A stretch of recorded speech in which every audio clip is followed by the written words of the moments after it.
Hello दोस्तों। आज की स्टोरी थोड़ी शॉर्ट है, बट मेरी तबीयत ठीक नहीं है जिसकी वजह से आज मेरा बिल्कुल भी मन नहीं हो रहा था वीडियो बनाने का। बट मैंने आप लोगों से प्रॉमिस किया हुआ था, इस वजह से मैं आज स्टोरी अपलोड कर रही हूँ।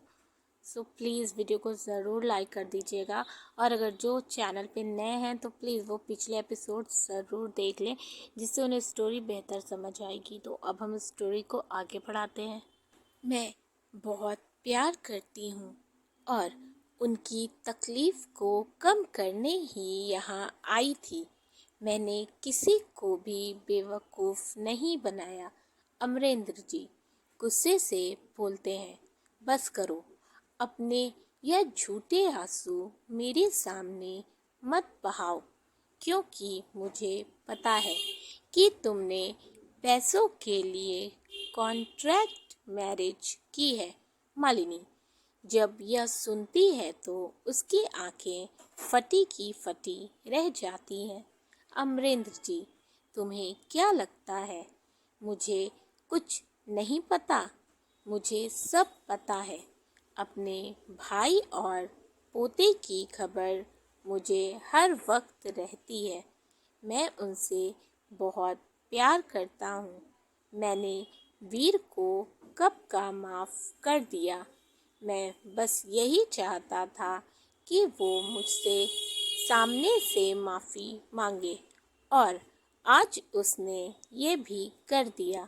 लेकिन मैं उसे तब तक एक्सेप्ट नहीं करूँगा जब तक तुम जैसी लड़की उसकी ज़िंदगी में हो, जिससे शादी जैसे पवित्र बंधन को मजाक बनाकर रख दिया।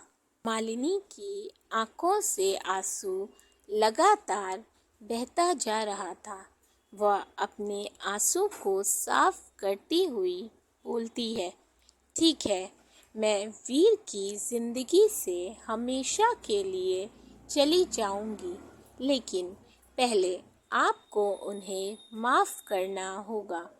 मेरे पैर ठीक होते ही मैं यहाँ से और वीर की ज़िंदगी से हमेशा के लिए चली जाऊंगी, क्योंकि मैं उनसे सच्चा प्यार करती हूँ।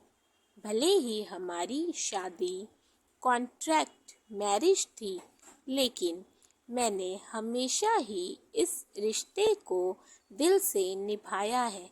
इतना बोलकर मालिनी लड़खड़ाते हुए रूम से बाहर आती है। इधर वीर लिविंग एरिया में आता है, जहाँ ब्रिजेश जी और रितेश बैठे बातें कर रहे थे। वीर ब्रिजेश जी के पैर छूकर आशीर्वाद लेता है। ब्रिजेश जी इतने सालों बाद उसे देखकर भावुक हो जाते हैं। रितेश वीर को गले लगाकर बोलता है, अब तुझे हम लोगों की याद आई है। वीर, मुझे पता है, मैं आप लोगों से जितना भी माफ़ी मांग लूँ कम है। ब्रिजेश जी, तुम्हारी माफ़ी की ज़रूरत नहीं है। अब तुम्हें इस घर को छोड़कर जाने की परमिशन नहीं। वीर, लेकिन पापा, बड़े दादू ने मुझे माफ़ नहीं किया, इसीलिए मैं इस घर में ज़्यादा दिनों तक नहीं रह सकता। लेकिन इतना प्रॉमिस ज़रूर करता हूँ कि हर वीकेंड पर मैं आप लोगों से मिलने ज़रूर आऊँगा, फिर चाहे मुझे इस घर के बाहर ही क्यों ना रहना पड़े। तभी रघुवेंद्र जी ध्रुव और मिष्टी को लेकर वहाँ आ जाते हैं। उनको तो उन दोनों के साथ खेलने में बहुत खुशी हो रही थी। वीर जब उन दोनों को देखता है तो मिष्टी को तुरंत अपनी गोद में उठाते हुए बोलता है, तुम तो सच में बहुत क्यूट हो। वह मिष्टी के गालों को सहलाता हुआ बोलता है, तुम फोटो में कितनी क्यूट दिखाई देती हो, सामने से तो उससे भी ज़्यादा क्यूट लगती हो। मेरी लिटिल एंजल। ध्रुव, और मैं चाचू तो वीर, हाँ आप भी बहुत क्यूट हो। ध्रुव, नहीं मैं क्यूट नहीं, हैंडसम हूँ। उसकी इस बात पर सब खिलखिला कर हंस देते हैं। वीर, हाँ आप तो बहुत ही हैंडसम और स्मार्ट हो। वीर, वैसे आपने मुझे कैसे पहचाना? ध्रुव, चाची ने मुझे आपकी फ़ोटो दिखाई थी। उनके फ़ोन में आपकी बहुत सारी फ़ोटोज़ हैं।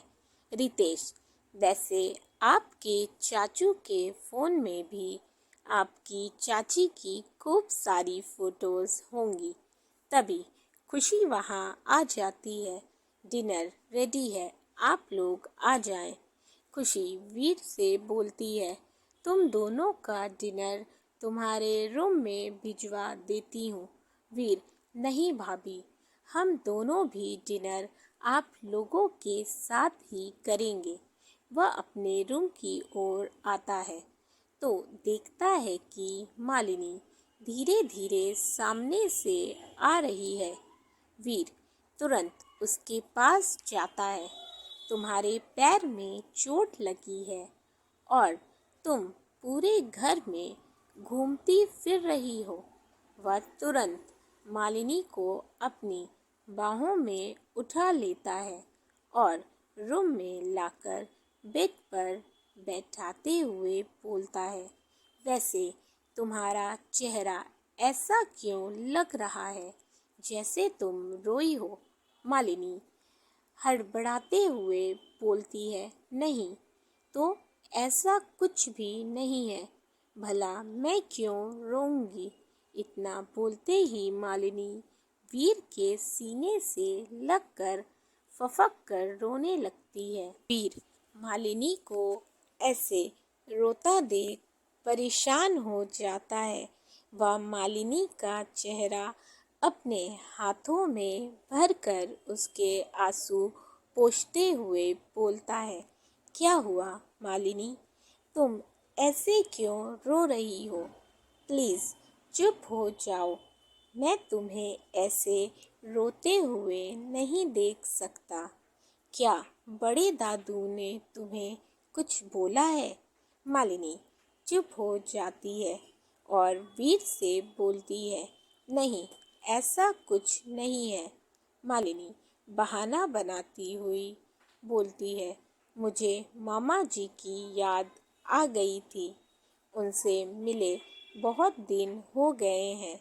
तब वीर थोड़ा रिलैक्स होता है और बोलता है, मैं तुम्हें ले चलूँगा मामा जी से मिलवाने। अब तुम रोना बंद करो। वैसे तो मैंने बोल दिया है कि हम डिनर सबके साथ करेंगे, लेकिन अब मुझे लगता है कि तुम्हारा डिनर मुझे रूम में ही लाना होगा, नहीं तो सब तुम्हारा उतरा हुआ चेहरा देखेंगे तो यही बोलेंगे कि मैंने ही तुम्हें परेशान किया होगा। मालिनी ऐसा कुछ नहीं है, मैं फेस धो लेती हूँ, फिर हम नीचे चलेंगे। मालिनी बेड से उठने लगती है। वीर उसे फिर से अपनी गोद में उठा लेता है और वॉशरूम में लेकर आता है। मालिनी, मिस्टर वीर, मैं धीरे धीरे चल लूँगी, आप परेशान ना होइए। वीर उसे फेस धोने का इशारा करता हुआ बोलता है, मैं परेशान नहीं हो रहा हूँ, बस अपना फ़र्ज़ निभा रहा हूँ। मालिनी फेस धोती है और टॉवल से पोंछ लेती है। वीर उसके नज़दीक आकर उसको अपने करीब करता हुआ बोलता है, अगर तुम दोबारा रोई तो मुझसे बुरा कोई नहीं होगा। मालिनी तो वीर के पास आने से ही नर्वस हो जाती थी। वह कुछ नहीं बोलती। वीर उसे वापस अपनी बाहों में उठाता है और रूम में लेकर आता है। मालिनी तो वीर के इस बदले रूप को देखकर हैरान थी। वह वीर से बोलती है, बाहर, आप मुझे गोद में ना उठाएं, मैं खुद धीरे धीरे चल लूंगी। वीर, ठीक है, बाहर नहीं उठाऊंगा, लेकिन रूम में तो उठा सकता हूँ। यही कहना चाहती हो ना तुम? इतना बोलकर वह अपनी आंखें ब्लिंक करने लगता है। मालिनी वीर की बात सुनकर अपनी आंखें बड़ी करती हुई बोलती है, नहीं, मैंने ऐसा कुछ नहीं कहा है। वीर, मैं समझता हूँ माय डियर वाइफ, तुम मेरी बाहों में ही रहना चाहती हो, लेकिन अभी हमें नीचे चलना होगा, नहीं तो सब भूखे ही रह जाएंगे। मालिनी कुछ नहीं बोलती। फिर दोनों नीचे आते हैं। वीर मालिनी को संभालते हुए लेकर आता है। सभी डिनर के लिए पहले ही बैठे थे। वीर उसे बैठाता है और खुद भी बैठ जाता है।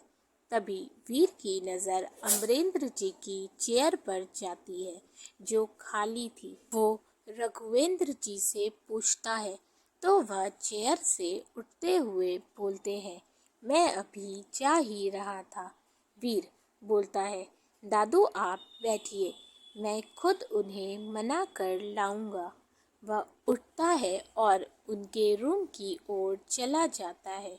वह डोर नॉक करता है, लेकिन अंदर से कोई आवाज़ नहीं आती। तो डोर ओपन करके रूम में आ जाता है।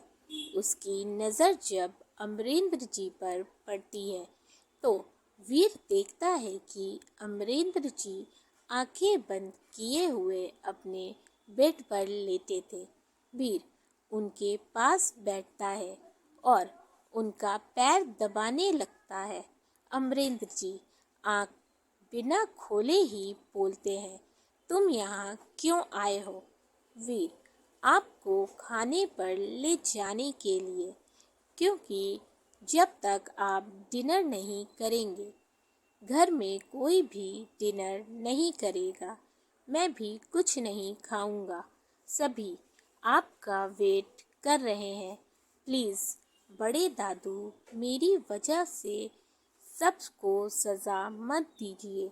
वीर इतना बोलकर रोने लगता है। अमरेंद्र जी उसे गले से लगाते हुए बोलते हैं, मैंने तुम्हें माफ़ कर दिया, जाओ जाकर खाना खा लो। वीर, नहीं, जब तक आप साथ नहीं चलते हम डिनर नहीं करेंगे। वीर अपने आंसू पोंछते हुए बोलता है। अब अमरेंद्र जी को वीर की बात माननी पड़ती है। वह वीर के साथ नीचे डाइनिंग एरिया तक आते हैं। दोनों को साथ देखकर सबकी आंखें फटी की फटी रह जाती हैं, क्योंकि उन लोगों को लगता था कि अमरेंद्र जी इतनी आसानी से नहीं मानेंगे। लेकिन मालिनी को कोई आश्चर्य नहीं होता, क्योंकि उसके शर्त मानने की वजह से ही बड़े दादू ने वीर को माफ़ किया था। लेकिन जो भी हो, मालिनी वीर के लिए बहुत खुश थी। अमरेंद्र जी अपनी चेयर पर बैठते हैं। सब बहुत खुश थे।